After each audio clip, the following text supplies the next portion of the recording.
Hi, it's Chaplain TJ with Tidal Health, Nanticoke Pastoral Care. Thank you for letting me take 15 with you. Hope all is well with you and yours. I'm going to say it right off the bat. As always, while the pastoral care, the chaplains are not allowed in the building yet, please know, anytime at all, you just want to talk, you just need a set of ears. We are willing and available. All you have to do is give us a call. There's always somebody on duty, and we'll give you a call back just as quick as we can, and we'll just sit and chat. You talk, we listen. It's what we do. I've been thinking a lot lately about time. Time. Let me explain to you why. Yesterday was my goddaughter's 14th birthday. How did that happen? I still remember, as a matter of fact, she was born in Nanticoke. I still remember holding her before my wife got to, a little something I still hang over her head on occasion. I remember holding her right after she was born, 14 years ago. Do you find yourself doing that? Goodness gracious, where is the time going? How is it October already? How is it 2020 already? How is my goddaughter 14 years old already?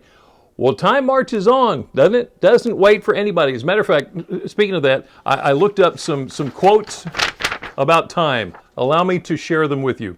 Harvey Mackay. Do you know that name? That name didn't ring a bell to me. Anyway, Harvey Mackay said, time is free, but it's priceless. You can't own it, but you can use it. You can't keep it, but you can spend it. Once you've lost it, you can never get it back.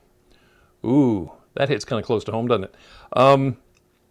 The greatest gift you can give someone is your time, because when you give your time, you are giving a portion of your life that you will never get back.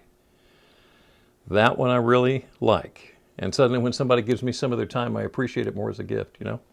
And finally, Charles Brixton. This is one that I have been trying to take to heart for these many years now. You will never find time for anything. If you want time, you must take it. Right? It does hit kind of close to home, doesn't it? The reason I'm bringing all this up is, I'm going to share something with you a little personal here. So just keep it between us girls, okay? That's how it works.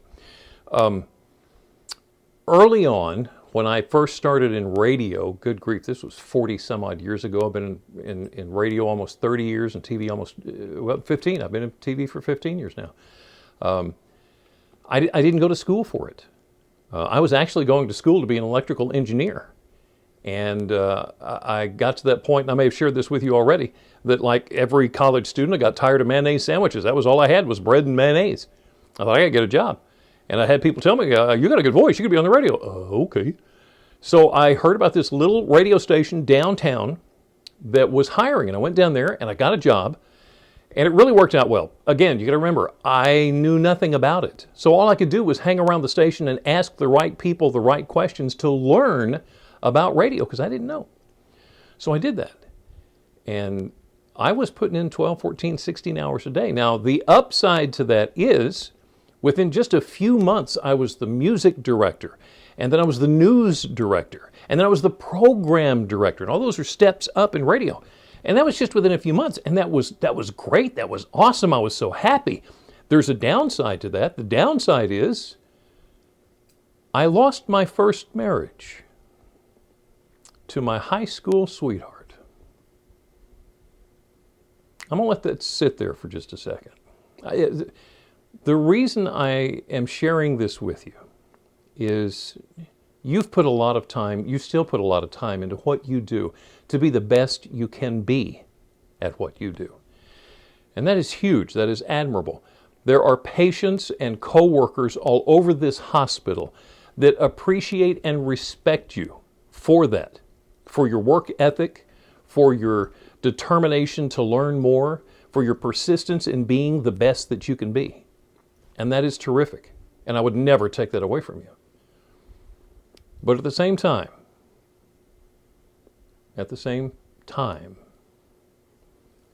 time is going to keep marching on. And before you know it, it's going to be October.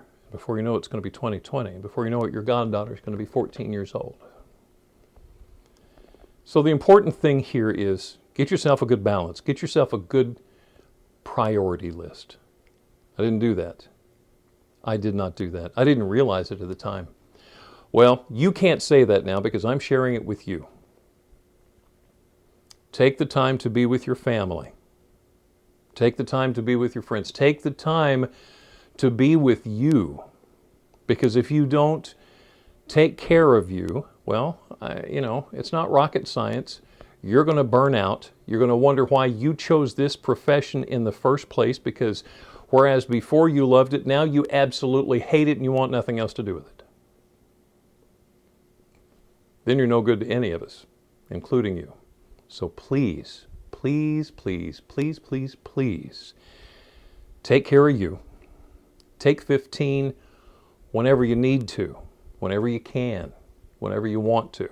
And don't feel bad about it, because all of this is still going to be here when you come back, and you'll pick up right where you left off, and it's all going to be fine. Okay, so I want to introduce you to a couple. This is Maude. Maude and I have not been together for very long. Maude and I just recently met. Now, over my shoulder here, you've probably noticed that's Myrtle. Myrtle and I have been together for, oh my goodness, 30 years. It's been 30 years now that Myrtle and I have been together. Myrtle's that good old girl. And yeah, I got Maude here. I got another girl downstairs. Her name's Betty. She's a clawhammer banjo. That's a whole nother thing. Now, you may be wondering why I'm introducing you. I'll tell you that. But first, I want to show you a couple of pictures. And I'm going to relate it real quick to the pandemic, because I think what happened is the Library of Commerce asked Hope O'Keefe to write as a guest on their blog and kind of relate it to this whole COVID-19 thing, because it was right when it started, and they were trying to give people something to do since they were having to quarantine and stay at home and stay away from each other. So I think they asked her to write this particular blog post. Let me read it to you. Take a good look at this picture while I'm reading it to you.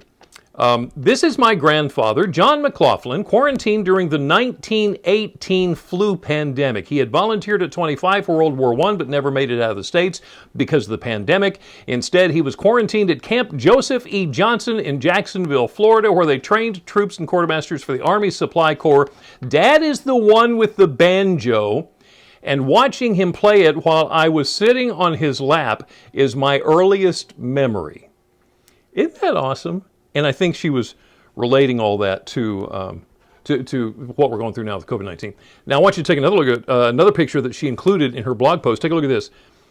She writes, John McLaughlin's great-grandson, Jeffrey, playing the veteran's banjo. Playing the veteran's... Take a look at the first picture. Now take a look at the second picture. Those are the same banjo. How awesome is that? And yeah, you can see there in the second picture, 1994. Now here's how Hope O'Keefe wrapped up her blog for the Library of Congress, talking about people having to quarantine for the COVID-19 pandemic. She writes, "Stay home and play your banjo. Your descendants will thank you." That's great. I just love that. Okay, so I've introduced you to Maude, and I've introduced you to Myrtle back here, and you're probably wondering why. For one thing, if I've had Myrtle for so long, why do I have Maude? Well, here's the deal. As I said, Myrtle and I spent 30 years together.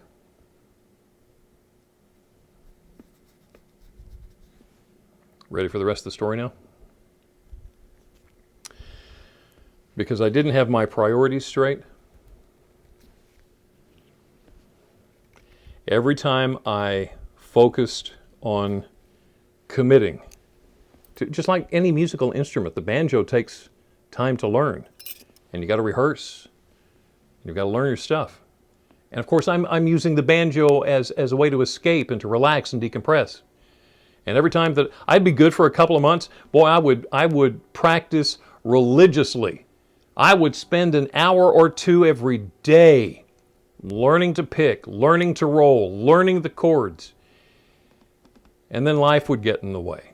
There would be something come up. Either Carol needed something, my wife needed something, or my son needed help with one of his school projects, or there was somebody that had a speaking engagement for me that I would go ahead and before long, I would suddenly realize, well, Myrtle went back into the case and I haven't had her out of the case in a couple of years now. So I made up my mind. I'm going to commit myself again to learning to play the banjo, and Myrtle and I are going to spend some time together. And I'd be great for a couple of months, and life would get in the way, and Myrtle would go back in the case for a few more years. Why am I telling you this? I'm telling you this because time waits for no one. It didn't wait for me. It's not going to wait for you. Take care of you. Something I always try to tell new employees is this job that you work at, you don't live to work here. You work here to live, to pay gas, to buy groceries. You don't live to work here. You work here to live. There's lots of life outside these doors. Don't lose track of your life. Live your life. This is an important part of your life, what you do here, what you know, what you've learned, the people that you take care of. There are patients and doctors and co-workers who will never be the same because of how much you have put into their life because of what you do here.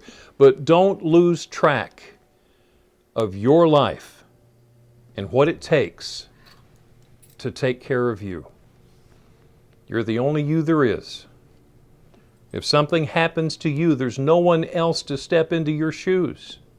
There's no one else that knows the people that you know, that does the things that you do. So take care of you, okay? Now, you know what? Speaking of which, I want to share a couple of scriptures with you real quick, and I'll tell you why. First off, Psalm 90, 12th verse. I believe it was... No, it may not have been David, but it was the 90th Psalm. Teach us to number our days, that we may gain a heart of wisdom. And finally, Proverbs 27:1, I'm sure you're familiar with. Do not boast about tomorrow, for you do not know what a day may bring. A lot of people take that to mean, well, you know, I'm not going to plan on going here or going there because maybe I'll go somewhere else. Could be. Could be that you're not going to be alive then. Take care of you. Take care of you. We need you. Thank you for letting me take 15 with you. Now go find something to do. See, I can't even play that. I'm done. Take off. God bless.